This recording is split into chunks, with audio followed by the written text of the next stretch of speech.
आओ सुनाऊं कहानी। लाइक शेयर सब्सक्राइब कमेंट करना ना भूलें। आप देख रहे हैं कमबख्त भाग 5। यार मैं सच बोल रहा हूँ, तुम इतनी खूबसूरत हो कि किसी का भी मन डोल जाए। श्रद्धा का हाथ पकड़कर, प्लीज़ प्लीज़ मुझे छोड़कर मत जाना कहीं, मुझे बहुत ज़्यादा टेंशन होती है तुम्हारी। युवराज ने जब रोहन को श्रद्धा का हाथ पकड़े देखा तो उसे बहुत ज़्यादा गुस्सा आया। वो दोबारा से मीरा के साथ डांस करने लगा, लेकिन नज़र उसकी अभी भी उन दोनों पर ही थी। श्रद्धा अपना हाथ छुड़ाकर बोली, रोहन क्या मजाक करते रहते हो, तुम्हारी ये बकवास बातें कभी कभी कुछ ज़्यादा ही हो जाती हैं। क्या तुम्हें ऐसा नहीं लगता? ये सब छोड़ो श्रद्धा, अब घर चलते हैं, काफ़ी रात होने को है।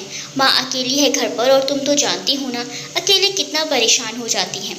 कुछ देर बाद श्रद्धा, शिप्रा, हर्ष और रोहन खाना खाकर वहाँ से चले गए। तभी दीपक युवराज के पास आकर बोले, क्या बात है युवराज बाबू, ऐसे खोए खोए से क्यों लग रहे हो? कुछ हुआ है क्या? मुझे बताओ। नहीं जीजू, ऐसे तो कोई बात नहीं है, शायद थोड़ा थक गया हूँ इसीलिए आपको ऐसा लग रहा होगा। हाँ हो सकता है, मैंने भी देखा बहुत ज़्यादा ही बिजी थी, है ना? खैर अब मैं भी चलता हूँ कहकर वो भी चले गए। धीरे धीरे लगभग सभी लोग जा चुके थे, बची थी तो सिर्फ मीरा। मीरा आज रात वहीं रुकने वाली थी, इसीलिए खाना खाकर साक्षी के पास उसके कमरे में चली गई। जब साक्षी वॉशरूम से आई तो देखा मीरा उसके बेड पर बैठी हुई है।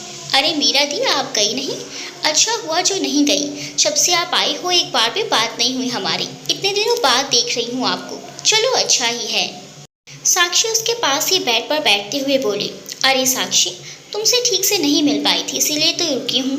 इनफैक्ट सिर्फ तुमसे नहीं, मैं तो किसी से भी ठीक से नहीं मिली, और रात भी हो गई है, सभी थके हुए हैं इस वक्त, किससे मिलती तो सोचा सुबह सबसे मिलकर ही जाऊँ। चलो सो जाओ। नहीं पहले आप ये बताओ कि आप इतने महीनों तक कहाँ थी? ना किसी को कुछ बताया, ना ही किसी से मिली, बस यूं ही निकल कर चली गई। कम से कम आप मुझे तो बता देती। पता है मैंने आपको बहुत ज़्यादा मिस किया। अरे मैं मुंबई गई थी स्टडी के लिए, बिल्कुल भी टाइम नहीं मिलता था वहाँ पर जो किसी से भी बात कर पाती, लेकिन अब आ गई हूँ ना तो अब तुमसे रोज़ ही मिलना होता रहेगा, और बाकी बात तुझे मैं बाद में बताऊंगी। फिलहाल तू भी सो जा, गुड नाइट। मीरा बिस्तर पर लेटते हुए बोली, तो ठीक है, गुड नाइट कहकर साक्षी भी सो गई। रोहन ने सबसे पहले तो शिप्रा को उसके घर छोड़ दिया, फिर श्रद्धा और हर्ष को भी उसके घर पहुंचा दिया और खुद अपने घर चला गया जो श्रद्धा के घर से 1-2 किलोमीटर दूर था। श्रद्धा और हर्ष घर पहुंचे तो उसकी माँ उन्हीं दोनों के इंतजार में जागी हुई थी। ये देखकर हर्ष ने माँ से कहा, माँ आप अभी तक सोई नहीं, इतनी रात हो गई और आप जाग रही हो, नींद नहीं आ रही थी क्या? जिनके दोनों बच्चे घर से बाहर हों तो उनकी माँ को कैसे नींद आ सकती है? श्रद्धा, माँ आप जाकर सो जाओ, ऐसे देर रात तक जागना अच्छा नहीं होता, प्लीज़ आप जाओ। ठीक है जाती हूँ, बस तुम दोनों का ही इंतज़ार कर रही थी, अब आ गए तो चलो तुम लोग भी सो जाओ, कहकर वो सोने चली गई। हर्ष, श्रद्धा भी अपने अपने कमरे में चले गए। श्रद्धा कपड़े बदलकर बेड पर लेटी ही थी कि युवराज का कॉल आ गया। एक तो नींद इतनी आ रही थी, ऊपर से फ़ोन। वो थोड़ा चिढ़ते हुए फ़ोन रिसीव करते हुए बोली, हेलो श्रद्धा, तुम लोग घर पहुंच गए या अभी भी रास्ते में हो? पहुंच गए, और कुछ कहना है या अब मैं सो जाऊं, क्योंकि मुझे बहुत ज़्यादा नींद आ रही है, गुड नाइट। युवराज का मन तो था उससे बात करने का, लेकिन क्या करता जब दूसरे इंसान को ही करनी नहीं। वो भी श्रद्धा को गुड नाइट बोलकर चुपचाप लेट गया। सुबह जब सभी चाय पी रहे थे तब मीरा उठकर नीचे आई। सबको प्रणाम कर वो भी सबके बीच बैठ गई। विशाल जी से पूछा, मीरा तुम कब आई और तुम्हारे पापा मम्मी कहाँ हैं? कैसे हैं? सब ठीक है अंकल, और मैं आप सबके सामने ही हूँ तो खुद ही देख लीजिए। विशाल जी, अच्छा। सबके साथ मीरा ने खूब सारी बातें की, प्रीति भाभी से भी काफ़ी बातें की उसके रूम में जाकर। फिर उसके बाद नाश्ता करके मीरा जाने लगी। दरवाजे के पास आकर रुकी, फिर पलटकर बोली, युवराज क्या तुम मुझे घर तक छोड़ दोगे प्लीज़? युवराज, लेकिन नीतीश जी ने बीच में ही उसे टोकते हुए कहा, अरे चले जाओ युवराज बेटा, बहुत दिनों के बाद आई है, तुम साथ जाओगे तो उसे थोड़ा अच्छा लगेगा। उसके बाद युवराज ने कुछ नहीं कहा और मीरा को उसके घर छोड़ने चला गया। युवराज ने घर पहुंचकर श्रद्धा के पास कॉल किया। श्रद्धा फ़ोन रिसीव करके बोली, हाँ युवराज बोलिए, क्या हुआ? युवराज, क्या हुआ, तुमने ही कॉल किया था ना, और तुमसे बात भी नहीं हो पाई थी तो इसीलिए मैंने सोचा मैं ही कॉल कर लेता हूँ, शायद तुम्हें कुछ ज़रूरी बात करनी होगी, तो अब बोलो। इसीलिए कॉल किया था, कुछ कहना चाहती थी, तो अब मैं बिल्कुल फ्री हूँ। लेकिन मैंने तो बस यूं ही कॉल किया था, अब दोस्त हैं, कुछ काम होगा तभी कॉल करूँगी क्या?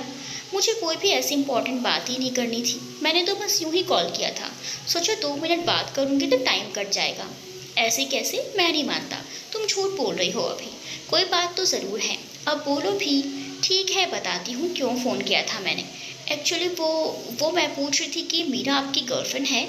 श्वेता ने थोड़ा हिचकिचाते हुए पूछा। युवराज को एक पल को तो आश्चर्य हुआ, फिर कुछ सोचकर बोला, हाँ। अब भी श्वेता को पता नहीं क्यों युवराज के मुँह से ये सुनकर कि मीरा सच में उसकी गर्लफ्रेंड है, उसकी आंखों से आंसू की एक बूंद टपक कर उसके हाथों पर गिर पड़ी। जब उसने अपने हाथों पर पड़े आंसू की बूंद को देखा तो वो हैरान सी उसे देखने लगी। श्वेता को कुछ समझ नहीं आ रहा था कि ये क्यों। वो अजीब सी महसूस कर रही थी। वो सोचने लगी, ये मेरी आंखों में पानी क्यों? क्या मैं युवराज से कोई और जवाब सुनना चाहती थी? जो ये सुनकर कि मीरा उसकी गर्लफ्रेंड है, मेरी आंखों से आंसू टपक पड़े। ये क्या हो रहा है मेरे साथ? मैं कुछ समझ क्यों नहीं पा रही हूँ। क्या हुआ श्वेता, तुम चुप क्यों हो गई? अरे बोलो ना कुछ, तुम ये क्यों पूछ रही हो? वो अच्छी नहीं है क्या? कुछ नहीं, बहुत अच्छी लड़की है मीरा। वो भी आपसे बहुत प्यार करती होगी ना? हाँ, मीरा मुझसे बहुत प्यार करती है। तुम्हें पता है, जब हम कॉलेज में थे ना, तब से ही वो मुझसे प्यार करती है। किसी भी लड़की को मेरे आसपास भटकने तक नहीं देती थी। और पता है, उसने मुझे खुद ही प्रपोज भी किया था। हाय, ऐसे प्यार पर तो मैं अपनी जान ही वार दूँ। श्वेता अब और नहीं सुनना चाहती थी, या यूं कहो उसे बर्दाश्त नहीं हो रहा था। अच्छा ठीक है, मुझे कुछ काम है, फ़ोन रखती हूँ, कहकर उसने फ़ोन रख दिया और एक गहरी सांस ली। कुछ देर बाद युवराज अपनी भाभी के कमरे में आया, जहाँ प्रीति कपड़े फोल्ड अलमारी में रख रही थी। वो बेड पर बैठते हुए बोला, क्या कर रही हो भाभी? प्रीति पहले तो पलटी, फिर युवराज के सामने आकर करीब से उसकी आंखों को देखने लगी तो युवराज हड़बड़ाते हुए बोला, भाभी आप ये क्या कर रही हैं? ऐसे क्यों देख रही हैं? मेरा मतलब मेरी आंखों में। प्रीति पहले तो उसकी हालत देखकर हंसी, फिर बोली, कुछ नहीं देवर जी, मैं तो बस ये देख रही थी कि आपकी आंखें ठीक तो हैं, कहीं धूल तो नहीं जम गई। युवराज हैरानी से प्रीति को देखने लगा तो प्रीति बोली, खैर ये सिर्फ आपकी नहीं, हमारे भारत देश में अधिकतर लोग ऐसे ही हैं। देखते हैं कि इंसान क्या कर रहा है, फिर भी उसे पूछना ही है क्या कर रहे हो।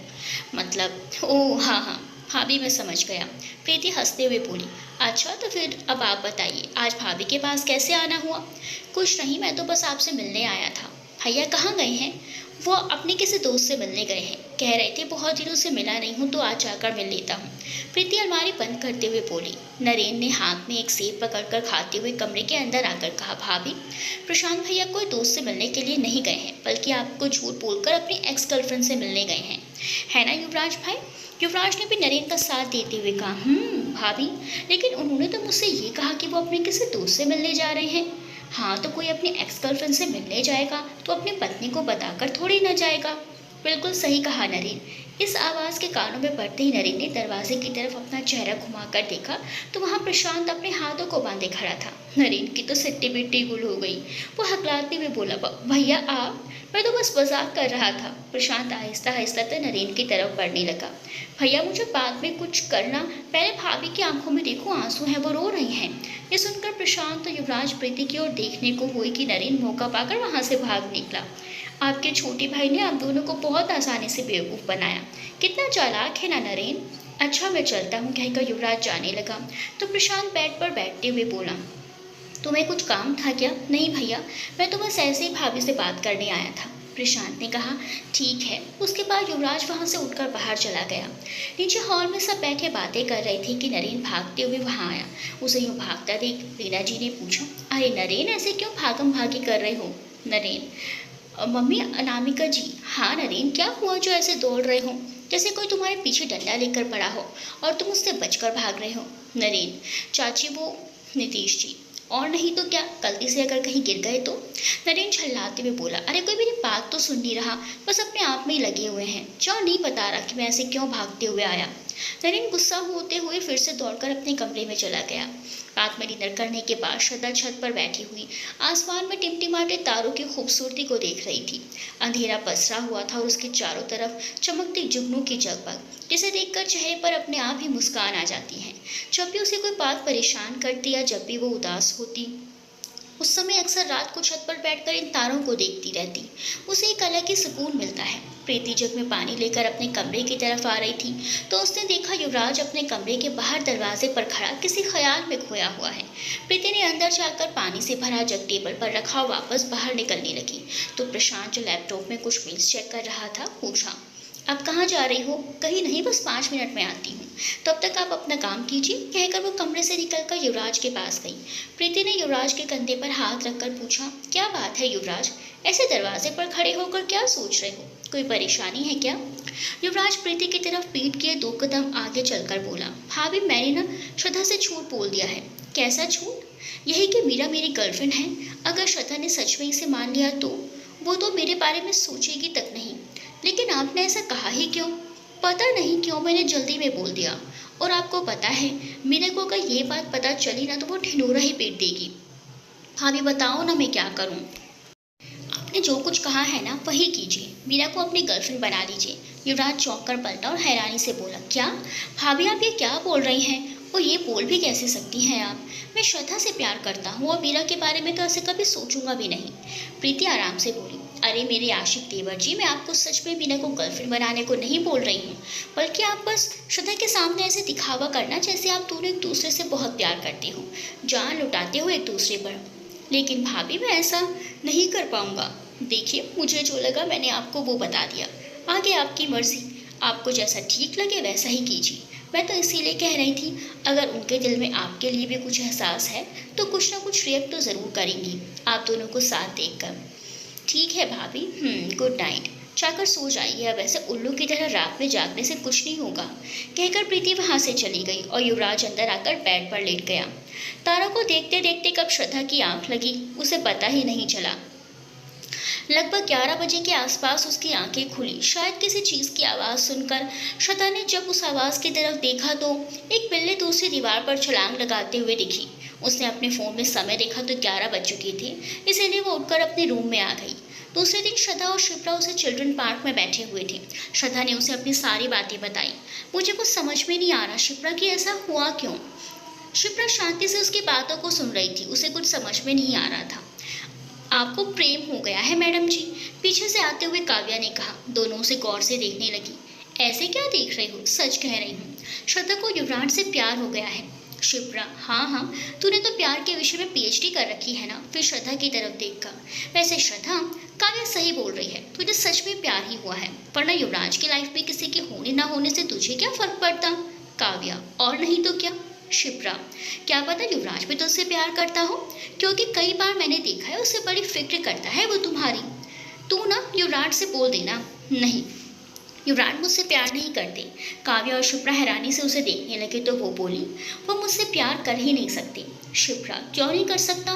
वो इंसान नहीं है क्या? या उसके सीने में दिल ही नहीं है जो किसी के लिए नहीं धड़क सकता? श्रद्धा, मैंने ऐसा तो नहीं कहा, उसके सीने में भी दिल है जो धड़कता भी है, लेकिन मीरा के लिए। काव्या, ये मीरा कौन है? श्रद्धा शिप्रा का हाथ पकड़कर बोले, तुझे याद है युवराज की बर्थडे पार्टी में उस दिन जो लड़की आई थी, उसी का नाम मीरा है और वो दोनों एक दूसरे से बहुत प्यार भी करते हैं। युवराज ने खुद ही ये बात मुझे बताई थी। मैं बात करूं युवराज से? काव्या ने कहा तो श्रद्धा झट से बोली, नहीं, कोई ज़रूरत नहीं है किसी को कुछ कहने की। और शिप्रा, ये बात तो अर्जुन को भी मत बताना प्लीज़। अच्छा ठीक है, नहीं बताऊंगी। खुश, अब तो यूँ उदास मत हो। मेरी जान के चेहरे पर मुस्कुराहट ही जचती है, प्लीज़ स्माइल कर। श्रद्धा मुस्कुरा दी। फिर तीनों वहाँ से घर लौट आए। अब दिन ऐसे ही गुजरते गए। युवराज और श्रद्धा की कुछ दिनों तक कोई मुलाकात नहीं हुई, बस फ़ोन पर हाय हेलो हो जाती थी। लेकिन मीरा अक्सर युवराज के घर आती रहती, जिससे उसके परिवार वाले भी उसे काफ़ी ज़्यादा पसंद भी करने लग गए।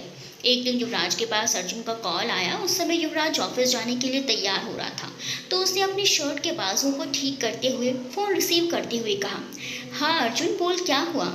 क्या हुआ? अरे भाई ये पूछ, क्या नहीं हुआ? उसने आज मुझे, युवराज ने हंसते हुए कहा, उसने आज तुझे थप्पड़ और लात घूंसे तो नहीं मार दिए और तेरे दांत टूट गए? तू ना केवल बकवास ही करता रहता है।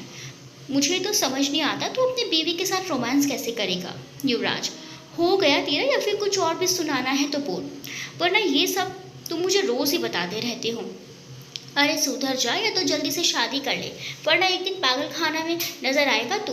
क्या सपनों में किस किस करता रहता है?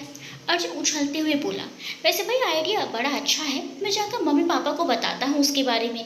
अब तो रहा ही नहीं जाता, कितना इंतज़ार करूँगा, मम्मी भी रोज़ बोलती रहती हैं, उनकी ख्वाहिश भी पूरी हो जाएगी।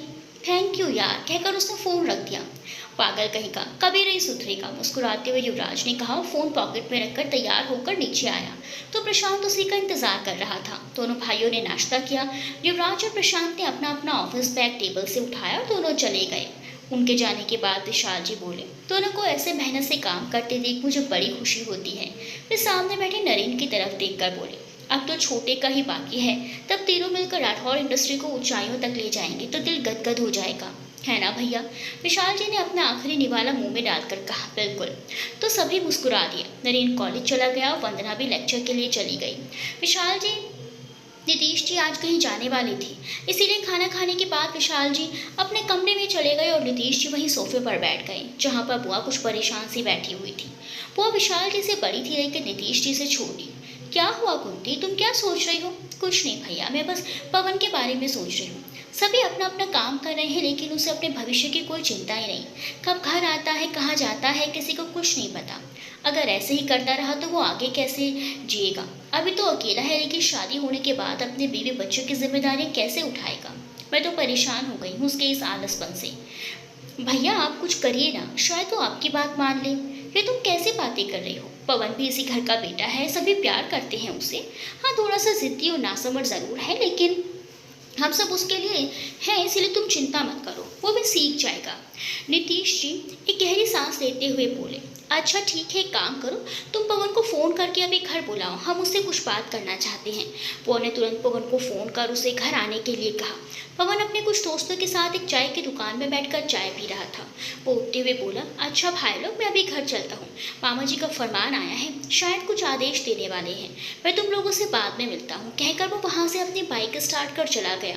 श्रद्धा और शिप्रा उसी पूजा रेस्टोरेंट में बैठे कॉफ़ी पी रही थी कि मीरा ने जाने कहाँ से आ टपक पड़ी और उनके पास आकर बैठ गई। मीरा श्रद्धा की तरफ देखकर बोली, हेलो स्वीट हार्ट, कैसी हो तुम? शिप्रा को उसे देखकर गुस्सा आ रहा था, पहले कभी मिली तो नहीं, लेकिन हाँ पार्टी में हल्की झलक से देखी थी। वो कुछ बोलती उससे पहले ही श्रद्धा ने उसके हाथ पर अपना हाथ रख दिया और मीरा की तरफ देखकर बोली, हम बिल्कुल ठीक हैं, आप बताइए आप कैसी हैं और आप यहाँ कैसे? शिप्रा अपने मन में सोचने लगी, मुझे तो देखने में ही कितनी घमंडी लड़की लग रही है और युवराज इससे प्यार करता है। नो, उसने ज़रूर श्रद्धा के साथ कोई मजाक किया होगा। चेहरा देखो इसका, ऐसा लग रहा है जैसे 1 किलो मेकअप पोत कर आई हो। और ड्रेस कितने छोटे, इतना छोटा तो हमने कभी बचपन में भी नहीं पहने होंगे और ये इतनी बड़ी होकर पहनती है, पूरी टांग तो बाहर दिख रही है, ये भी कोई ड्रेस है? मेरी श्रद्धा के सामने तो ये कुछ भी नहीं। मैं युवराज से ज़रूर पूछूंगी कि इस पोचारा की हुई लड़की में से क्या दिख गया जो इससे प्यार हो गया। मीरा की आवाज़ से उसकी तंद्रा टूटी। वो इतराते हुए बोली, वैसे तो मुझे ये जगह पसंद नहीं है लेकिन क्या कर सकती हूँ, युवराज ने फ़ोन करके इसे रेस्टोरेंट में मिलने को बुलाया है तो मुझे आना ही पड़ा। आखिर उसकी बात कैसे टाल सकती हूँ? इतना प्यार जो करता है वो मुझसे, वो भी बस आ ही रहा होगा। श्रद्धा ने सुना कि युवराज ने इसे मिलने बुलाया है तो उसके दिल को बहुत बुरा लगा, तकलीफ हो रही थी खुद के लिए। वो मन में बोली, प्यार हुआ भी तो उस इंसान से जो किसी और से प्यार करता है, वो भी इस कदर। तो इस एक तरफा प्यार में मुझे आंसू के सिवाय कुछ मिलने नहीं वाला। मुझे पता है वो मेरा कभी नहीं हो सकता। मैं उसे नजरें भी नहीं मिला पाऊंगी वरना मेरी आंखें ज़रूर कुछ बोल देंगी, क्योंकि ज़ुबान से ज़्यादा तो यही बात करती हैं। वो सोच ही रही थी कि युवराज भी आ गया और आकर उन्हीं तीनों के पास बैठ गया। श्रद्धा की तो धड़कनें ही बढ़ गई। युवराज उसके ठीक सामने बैठा था, लेकिन श्रद्धा चुपचाप सर झुकाए कॉफ़ी पी रही थी।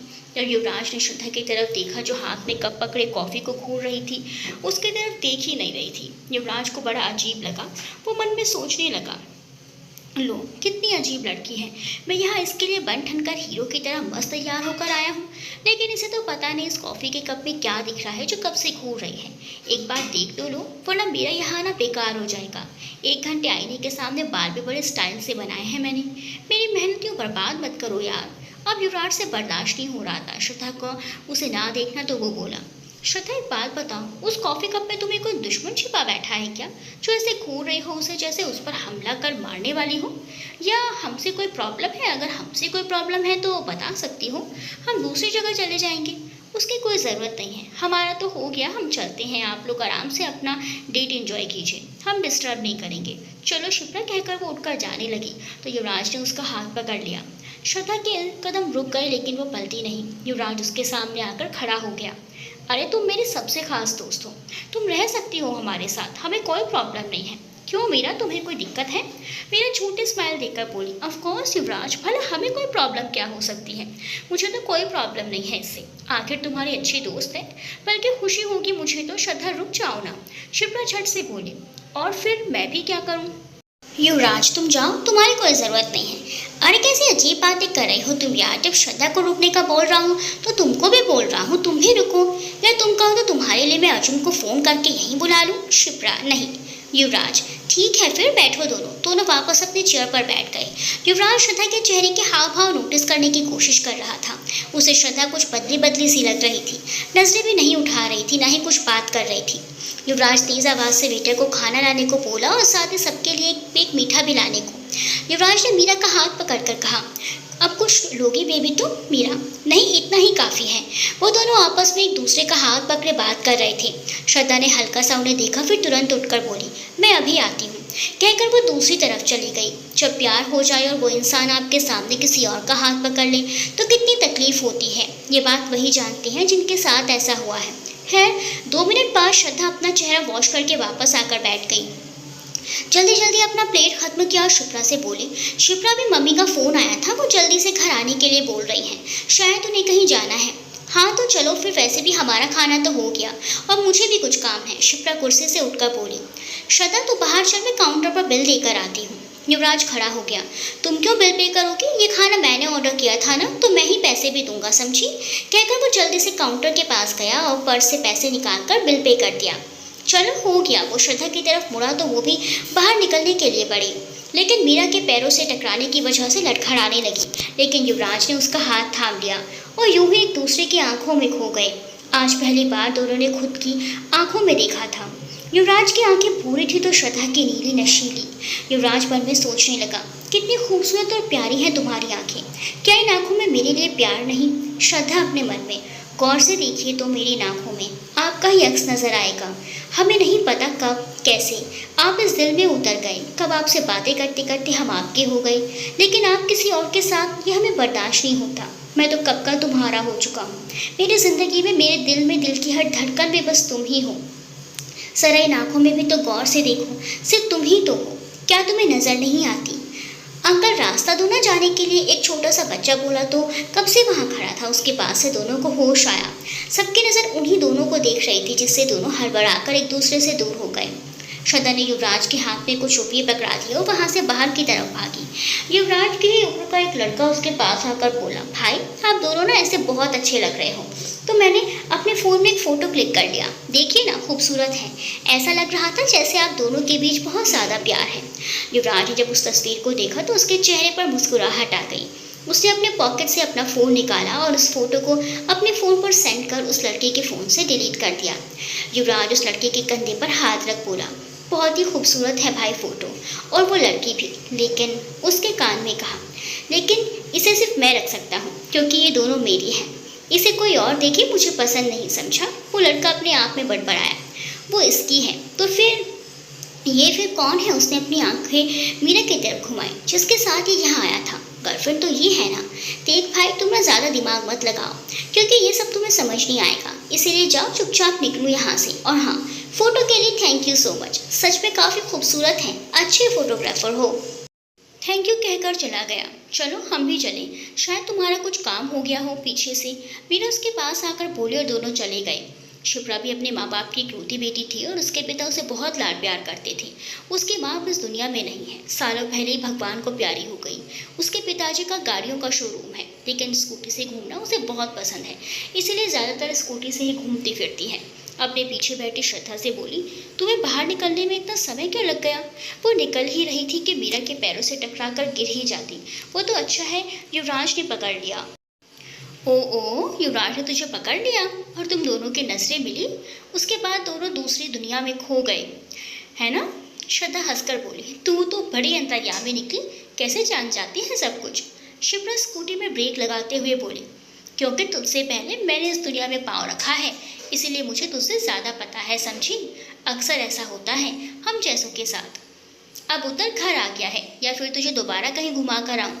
श्रद्धा उतर कर बोली, रहने दो, आज के लिए काफ़ी है, हमें तो अपने रिजल्ट का इंतज़ार है, बस हमारा रिजल्ट जल्दी आ जाए। अरे चिंता मत करो मैडम, इस महीने के लास्ट में आ जाएगा। तब तक तो घूम फिर ले, उसके बाद जॉब के लिए भटकती रहना। चल सोमवार को पहाड़ी मंदिर चलते हैं। श्रद्धा, तुमने तो मेरे मुंह की बात छीन ली। मैं भी यही सोच रही थी, बहुत दिन हो गए हैं वहां गए। ठीक है फिर मैं घर चलती हूँ। वो अपनी स्कूटी स्टार्ट कर टर्न किया और चली गई। युवराज घर आकर सीधे अपने भाभी के पास गया। भाभी, भाभी किधर हो आप? क्या हुआ जो इतने जल्दी में हो? क्या बताना चाहते हो? प्रीति सूखे कपड़े लेकर कमरे में आई। भाभी, आपने जैसा कहा था मैं वैसा ही कर रहा हूँ, लेकिन वो तो आज मेरी तरफ देख भी नहीं रही थी। मुझे ऐसा लग रहा था जैसे वो मुझसे नजरें चुरा रही थी। अच्छा, हो सकता है वो तुम्हें और मीरा के साथ ना देख पा रही हो। शायद वो भी तुमसे प्यार करती हो। तुम्हें भी तो जलन होती है ना श्रद्धा को किसी लड़के के साथ देखकर। भाभी, मेरा तो मन करता है उसे जान से ही मार दूं। प्रीति हंसकर बोली, ऐसा मत कीजिएगा वरना आप एक खूनी बन जाएंगे, और कोई भी लड़की ऐसे लड़के से प्यार कभी भी नहीं कर पाएगी जो गुस्से में आकर किसी का खून ही कर दे। युवराज बस मुस्कुराया, वहां से चला गया। रात में जब प्रीति बेड ठीक कर रही थी तो उसके चेहरे पर स्माइल थी। ये देखकर प्रशांत उसके पास आया और पीछे से उसे बाहों में भर लिया। क्या बात है, आज किसी के चेहरे पर बड़ी स्माइल नजर आ रही है मुझे। कोई खास वजह? और तुम्हारे और युवराज के बीच में क्या बातें होती रहती हैं? वो तो हम दोनों के बीच का सीक्रेट है, आपको कैसे बता सकती हूँ। अगर युवराज को पता चलेगा तो उसे बुरा लगेगा, लेकिन उसे पता कैसे चलेगा? कौन बताएगा उसे? देखो, पति पत्नी को कोई भी बात छिपानी नहीं चाहिए। प्रशांत उसे बेड पर बैठाते हुए बोला। चलो फटाफट मुझे युवराज का राज बताओ, क्या है? प्रीति मुस्कुराकर बोली, ठीक है बताती हूँ। दरअसल आपके भाई को इश्क हो गया है। वो तो मुझे भी पता है। मीरा से ना? नहीं तो फिर? वो बहुत प्यारी है। जब आप मिलेंगे ना तो आपको भी वो युवराज के लिए बिल्कुल परफेक्ट लगेगी। तो मिल चुकी हो उससे? अरे वाह, अगर तुम कह रही हो तो ज़रूर मिल लेंगे। अभी के लिए चलो सो जाओ। युवराज अपने बेड पर पेट के बल लेटकर अपने फोन में उस तस्वीर को देखते हुए अदा से बोला, हाय कितने प्यारे लगते हैं ना दोनों साथ में, किसी की नजर ना लगे, कहकर स्क्रीन को चूम लिया। इधर श्रद्धा सोचों में गुम थी। पता नहीं उस मीरा ने ऐसा क्यों कहा जो मुझे नहीं है। इधर शिप्रा फोन पर बोली, अच्छा अर्जुन एक बात बताओ, युवराज की कोई गर्लफ्रेंड है क्या? अर्जुन हंसकर बोला, गर्लफ्रेंड और वो भी युवराज की? नहीं है, लेकिन हाँ एक लड़की से प्यार करता है, ऐसा मुझे लगता है। अगर युवराज मीरा से प्यार ही नहीं करता तो फिर हमारे सामने दिखावा क्या कर रहा था? या फिर श्रद्धा, बेटा कहीं युवराज श्रद्धा को जेलसी फील तो नहीं कराना चाहता और इसीलिए वो ऐसा कर रहा हो उसे दिखाने के लिए? हाँ, मुझे पता लगाना पड़ेगा।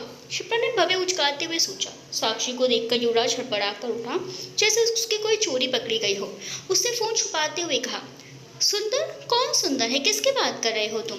और सबसे पहले ये बताओ कि तुम मेरे कमरे में बगैर मुझे बताए क्यों आई? दरवाजा खटखटा कर नहीं आ सकती थी? उल्लू कहीं की। साक्षी रोनी से सूरत बनाकर बोली, भैया प्लीज, मैंने कितनी बार कहा आपसे मुझे बिल्ली उल्लू मत कहा करो। तो और क्या कहूँ तुझे? कुछ अकल वकल है नहीं तेरी खोपड़ी में? या भगवान जिस समय अकल बांट रहे थे ना उस समय तो सो रही थी घोड़े बेचकर, जो रात में उल्लू की तरह घूम रही है। चल भाग यहाँ से। और एक बात, दोबारा जब भी मेरे कमरे में आना हो तो परमिशन लेकर आना, समझी? अब निकलो। नहीं, पहले आप मुझे ये बताओ कौन है वो जिसकी फोटो देखकर आप गाना गा रहे थे? नहीं बताता जा क्या कर लेगी? साक्षी भी जिद करते हुए बोली, भैया अच्छे से पूछ रही हूँ तो आप भी प्यार से बताइए, वरना मैं पापा माँ को बोल दूंगी। ब्लैकमेल कर रही हो मुझे? जा बोल दे, कौन सा मुझे कैद खाने में डाल देंगे? मैं तो तुझे थैंक्स कहूँगा, क्योंकि इसमें तो मेरा ही फायदा होगा ना। जा जा बोल दे मम्मी से। कहकर साक्षी चिल्ला ही रही थी कि युवराज ने उसके मुंह पर हाथ रख दिया। चुप चुप चुप, बिल्कुल चुप। क्यों खामखा मम्मी को परेशान कर रही है? मैं तो मजाक कर रहा था, तुमने तो सीरियस ही ले लिया। मैंने कब मना किया तुम्हें? मैं बता रहा हूँ। दरअसल वो क्या है ना, मैं इससे बहुत प्यार करता हूँ। ये सुनकर साक्षी उछल पड़ी। क्या सच्ची? भैया सच में तो बहुत ही खूबसूरत है। तो बताइए कब मिलवाएंगे आप मुझे भाभी से? क्या कहा तूने अभी? भाभी? हाँ, और अब तो मुझे यही भाभी चाहिए। और आप हैरान क्यों हो रहे हो भाभी सुनकर? अब आप प्यार करते हो उनसे तो शादी भी करोगे ही ना? तो बस मैं अभी से ही इन्हें भाभी मान लेती हूँ। ओके बाय, गुड नाइट, अब चलती हूँ। और हाँ, स्वीट ड्रीम्स कहकर साक्षी अपने रूम में जाकर सो गई। श्रद्धा भी नोवेल पढ़ते पढ़ते स्टडी टेबल पर ही सो चुकी थी। सोमवार को सुबह उसने शिप्रा के पास कॉल किया। शिप्रा कॉल रिसीव कर रसाई से बोली, कौन है यार, सुबह सुबह मेरी नींद खराब कर डिस्टर्ब कर रहा है। शिप्रा की बच्ची तो अभी तक सो रही है? याद भी है तुझे हम पहाड़ी मंदिर जाने वाले थे? शिप्रा जो आधी नींद में थी चौंक कर बोली, क्या आज सोमवार है? कितना टाइम हुआ? तू ना पक्का कुंभकर्ण के ही वंश से होगी। कब से मैं तुझे कॉल किए जा रही हूँ, तुझे सुनाई नहीं दे रही है। मैं तैयार हो चुकी हूँ तो जल्दी से तैयार होकर आ। श्रद्धा अपने कमरे से बाहर की ओर निकलते हुए बोली। शिप्रा अपने बेड से कूदकर उतरी, वॉशरूम की तरफ जाने के लिए कदम बढ़ाते हुए बोली, अरे तू फोन रखेगी तब तो तैयार होंगी ना, या फिर ऐसे ही आ जाऊं? श्रद्धा ने फोन रखा तो शिप्रा दौड़कर वॉशरूम के अंदर चली गई। युवराज अभी भी बिस्तर पर पड़ा हुआ था। अनामिका जी उसके कमरे में आकर उसे आवाज देते हुए बोली, युवराज उठ जा, कितना सोता है, तुझे याद है ना आज क्या है? युवराज झट से उठा। माँ, अनामिका जी, आप चल उठ और जल्दी से तैयार होकर जल्दी नीचे आ, तेरे पिताजी गुस्सा हो जाएंगे। आप चलो, मैं 5 मिनट में आया। अनामिका जी चली गई। युवराज फ्रेश होकर रेडी हो गया। उसकी आंखों में उदासी थी। आई मिस यू दादा दादी, उसने खुद को आईने में देखकर कहा और बाहर चला गया। बाहर सभी खड़े थे और गाड़ी के पास उसी का इंतजार कर रहे थे। एक गाड़ी में नीतीश जी, रीना जी, विशाल जी और अनामिका जी, दूसरी में प्रशांत, प्रीति, कुंती बुआ और तीसरी गाड़ी में युवराज, नरेन, साक्षी और वंदना बैठ गए। उसके बाद एक एक सारी गाड़ियां राठौर निवास से बाहर निकली। श्रद्धा को सुबह सुबह तैयार देखकर जानकी जी ने पूछा, अरे श्रद्धा, सुबह सुबह ये तैयार होकर कहाँ जा रही हो? बाबू में और शिवराज पहाड़ी मंदिर जा रहे हैं, पहाड़ी बाबा के दर्शन करने। मनोज जी, ये तो अच्छी बात है, पहले बता देती तो मैं भी ऑफिस से आज छुट्टी ले लेता और हम सब साथ में जाते। पर कोई बात नहीं, हम फिर कभी साथ में जाएंगे। श्रद्धा मुस्कुराई और अपने सैंडल पहनने लगी तो जानकी जी उसके पास आकर बोली, बेटा दर्शन करने के लिए जा रही हो, ये तो अच्छा है, लेकिन पता नहीं क्यों मुझे कुछ ठीक नहीं लग रहा है। एक घबराहट सी महसूस हो रही है। तो आज मत जा, हम किसी और दिन साथ चलेंगे, पूरा परिवार। श्रद्धा अपनी माँ के पास आकर उनके गले लग गई। माँ, आप बिल्कुल भी परेशान मत होइए, हम दर्शन के लिए जा रहे हैं ना, तो कुछ बुरा नहीं होगा। जानकी जी ने प्यार से उसकी गालों पर हाथ फेर कर कहा, मैं जानती हूँ कि तू अब बड़ी हो गई है, कुछ दिनों में तुम्हारी शादी भी हो जाएगी, लेकिन फिर भी मेरा मन कह रहा है कुछ बुरा होने वाला है। माँ, आप चिंता मत करो, कुछ नहीं होगा, देख लेना, मैं बिल्कुल सही सलामत लौट कर आऊँगी। उसके बाद किसी ने कुछ नहीं कहा। वो घर के बाहर निकली तो शिप्रा उसे देखकर मुस्कुरा रही थी। तुम इतनी जल्दी आ गई, मुझे तो लगा था कहीं दोबारा फिर से ना सो जाओ। श्रद्धा उसी के पास आती हुई बोली, शिप्रा मैडम, जितना तुम मुझे आलसी समझती हो ना, मैं उतनी भी नहीं हूँ, समझी? आप चलो जल्दी, वरना भीड़ हो जाएगी, दर्शन तो हो भी नहीं पाएंगे फिर, और बिना दर्शन किए मैं वापस नहीं आना चाहती। श्रद्धा बैठी तो जानकी जी बोली, अच्छे से जाना और जैसे जा रही हो अंधेरा होने से पहले वैसे ही वापस भी आ जाना। जी कहकर दोनों चली गई पहाड़ी मंदिर के लिए। उन दोनों को जाते हुए जानकी जी कब से देख रही थी, तो पीछे से आकर मनोज जी ने उनके कंधे पर अपना एक हाथ रखा। अरे तुम क्यों इतनी चिंता कर रहे हो, मंदिर ही तो गई है हमारी बेटी, कोई जंग के मैदान में युद्ध लड़ने नहीं जो तुम परेशान हो रही हो, कि कहीं घायल हो जाएगी। ऐसा कुछ भी नहीं होगा, इसीलिए इतना मत सोचो। जानकी जी ने अपना सर हिलाकर हाँ में जवाब दिया और अंदर चली गई। गाड़ी में युवराज कार ड्राइव कर रहा था, उसके बगल में बैठा था नरेन। उनके पीछे की सीट पर वंदना और साक्षी बैठी थी। साक्षी वंदना से बोली थी, हम लोग वहाँ हर साल क्यों जाते हैं, और वो भी सिर्फ आज के दिन? कोई खास वजह है क्या आज के दिन में? अपना सवाल खत्म कर साक्षी वंदना की तरफ जवाब सुनने के लिए उत्सुक होकर देखने लगी। नरेन ने भी अपना कान उधर कर लिया जवाब सुनने के लिए, क्योंकि उसे भी पता नहीं था। वंदना उन दोनों को ही देखकर मुस्कुराई, फिर बताना शुरू किया। हाँ, वजह तो खास ही है, क्योंकि आज के दिन ही हमारे दादाजी यानी कृष्णा सिंह राठौर का जन्म हुआ था, और दादाजी हमेशा अपने जन्मदिन के अवसर पर वहाँ जाकर मंदिर में पूजा करवाते थे और भिखारियों को भोजन और कपड़े देते थे। लेकिन अब वो नहीं हैं, इसीलिए पापा और चाचू मिलकर उनकी वो इच्छा को आज भी पूरा करते हैं। नरेन और साक्षी एक साथ बोले, ओहो नरेन, सच में? बूढ़ा युवराज ने यह सुनकर उसकी तरफ देखा तो बोला, मेरा मतलब दादाजी बहुत अच्छा काम करते थे, पुण्य का काम करते थे।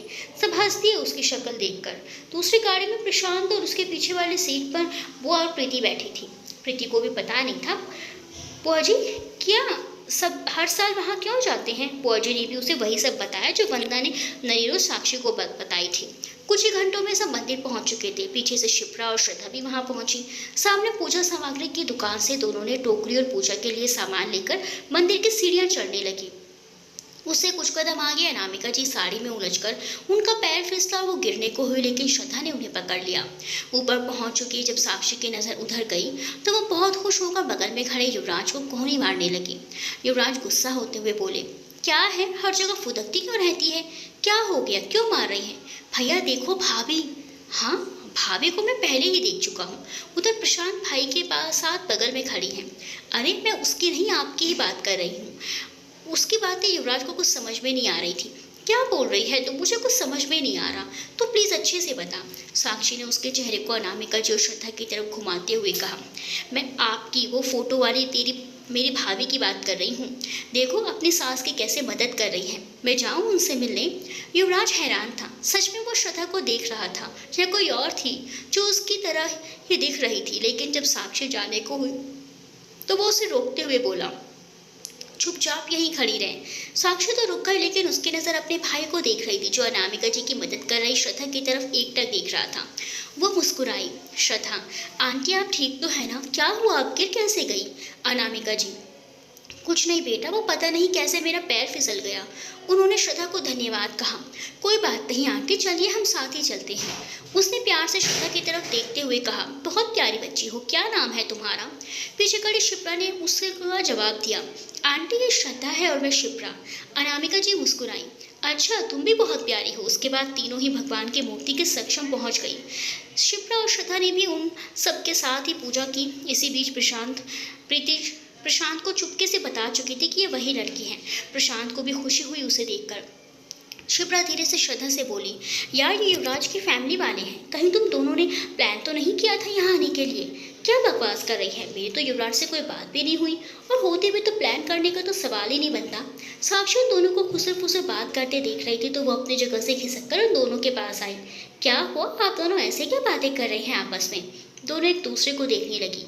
श्रद्धा ने आंखों से ही शिप्रा से कहा, अब चुप हो जा शिप्रा, कुछ नहीं बस ऐसे ही। अब साक्षी श्रद्धा को निहारने लगी, बिल्कुल सामने से उसे यूं देखने लगी जो श्रद्धा को बड़ी अजीब सी लगा। तो वो बोली, क्या हुआ, तुम मुझे ऐसे क्यों देख रही हो? साक्षी हड़बड़ा गई, नहीं नहीं मैं तो आपको कहाँ देख रही हूँ। फिर खुद ही बोली, वो आप ना बहुत ही खूबसूरत हो। ये सुनकर श्रद्धा और शिप्रा दोनों हंस पड़ी। युवराज अपनी बहन को घूरे जा रहा था कि पता नहीं ये लड़की क्या बोल रही है, अगर इसने कुछ उल्टा सीधा बोल दिया उसके सामने तो क्या सोचेगी ये दोनों मेरे बारे में। उसके कुछ देर में पूजा शुरू होकर 1 घंटे बाद पूजा समाप्त हुई। सभी अपनी अपनी जगह पर खड़े हुए।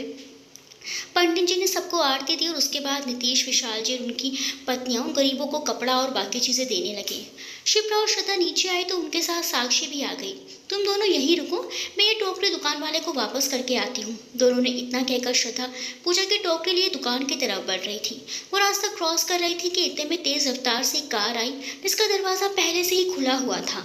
एक आदमी ने झटके से उसे गाड़ी के अंदर खींच लिया और इतनी ही तेज़ी से वहाँ से निकल गया। शिप्रा और साक्षी को तो कुछ समझ ही नहीं आया। दोनों चिल्लाने लगी, श्रद्धा श्रद्धा भैया कहकर साक्षी चिल्लाई तो युवराज दौड़ते हुए आया। उन दोनों की हालत देखकर उसे कुछ समझ नहीं आ रहा था। शिप्रा तो रो रो कर अपनी सुध-बुध खो रही थी। उसे अपने चारों तरफ कुछ नजर ही नहीं आ रहा था सिवाय उस गाड़ी के जो श्रद्धा को उठाकर ले गई। युवराज ने साक्षी से पूछा, साक्षी क्या हुआ, बताओ मुझे। साक्षी अपनी आंखों में आंसू लिए बोली, भाई वो भाई श्रद्धा को किसी ने किडनैप कर लिया। युवराज जोर से चिल्लाते हुए बोला, क्या क्या कह रही हो तुम? कौन थे वो लोग? तुमने कुछ देखा? कौन थे? चेहरा, गाड़ी या और कुछ? साक्षी रोते हुए, नहीं भैया प्लीज़ बचा लीजिए उन्हें प्लीज़। एक बूढ़ा आदमी उसके पास आकर बोला, बेटा मैंने देखा था, सफ़ेद रंग की गाड़ी थी और उन लोगों ने चेहरे पर काला कपड़ा डाला हुआ था, लेकिन गाड़ी से बाहर न आने की वजह से कुछ देख नहीं पाया। वो जंगल की तरफ गए। उस वृद्ध आदमी ने अपनी उंगली से इशारा करते हुए बताया। शिप्रा भी रोते हुए बोली, युवराज कुछ करो, बचाओ उसे। अगर उसे कुछ हो गया तो मैं अंकल आंटी को क्या जवाब दूंगी? मैं खुद को भी कभी माफ़ नहीं कर पाऊंगी। प्लीज़ तुम बचा लो उसे। कुछ नहीं होगा उसे, तुम चिंता मत करो, मैं हूँ ना। मेरे होते हुए उसे कोई नुकसान नहीं पहुँचा सकता। तुम खुद को संभालो। साक्षी तुम मम्मी पापा को बोल देना।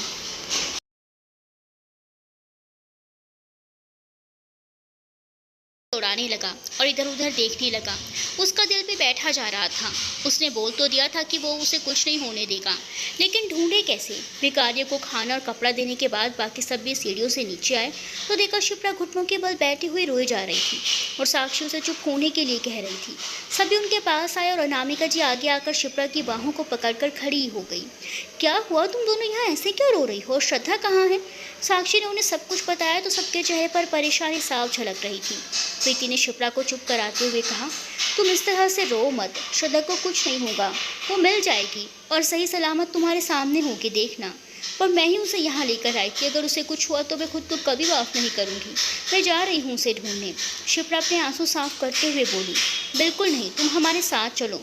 पापा मैं भी जाता हूँ युवराज की मदद करने। अगर पुलिस स्टेशन में इन्फॉर्म कर दीजिएगा, लेकिन सबसे पहले आप लोग घर चलिए, मैं छोड़ देता हूँ, उसके बाद निकलूँगा। प्रशांत कहकर सबको लेकर निकल पड़ा।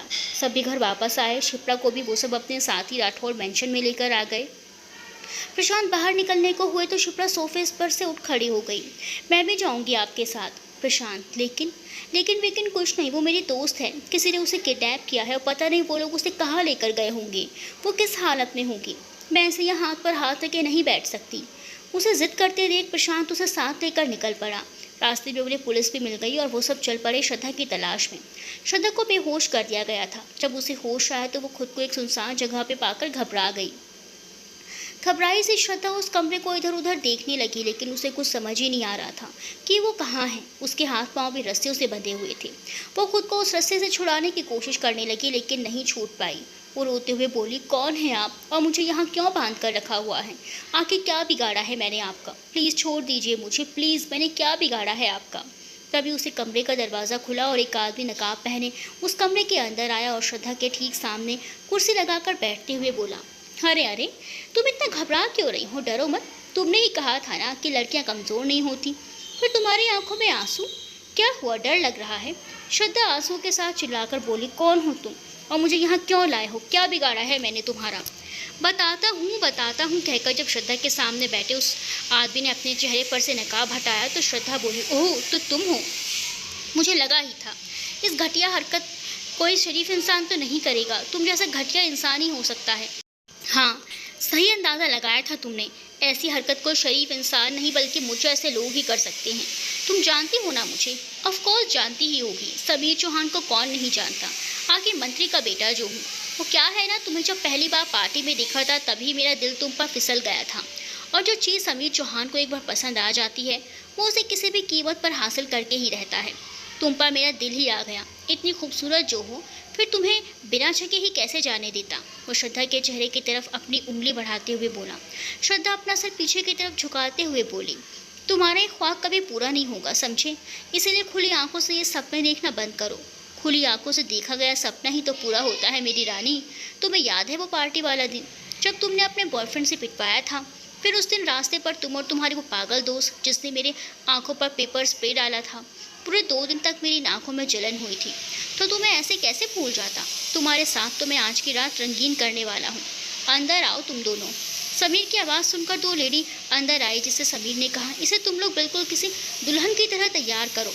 वैसे तो ये पहले ही बिना तैयार हुए ही कमाल लगती है, लेकिन मैं इसे दुल्हन के श्रृंगार में देखना चाहता हूँ ताकि ये दिन इसे हमेशा याद रहे। मैं शाम को आऊँगा, तब तक सब हो जाना चाहिए, समझ गई तुम दोनों? मैं जल्दी आऊँगा मेरी रानी, उसने श्रद्धा को देखकर कहा और वहाँ से निकल गया।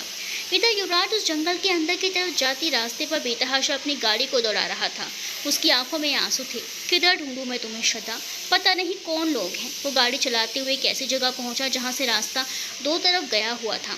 युवराज ने ज़ोर से कार को ब्रेक लगाया। वो कार से नीचे उतरा, सोचने लगा, अब यहाँ से किधर जाऊँ?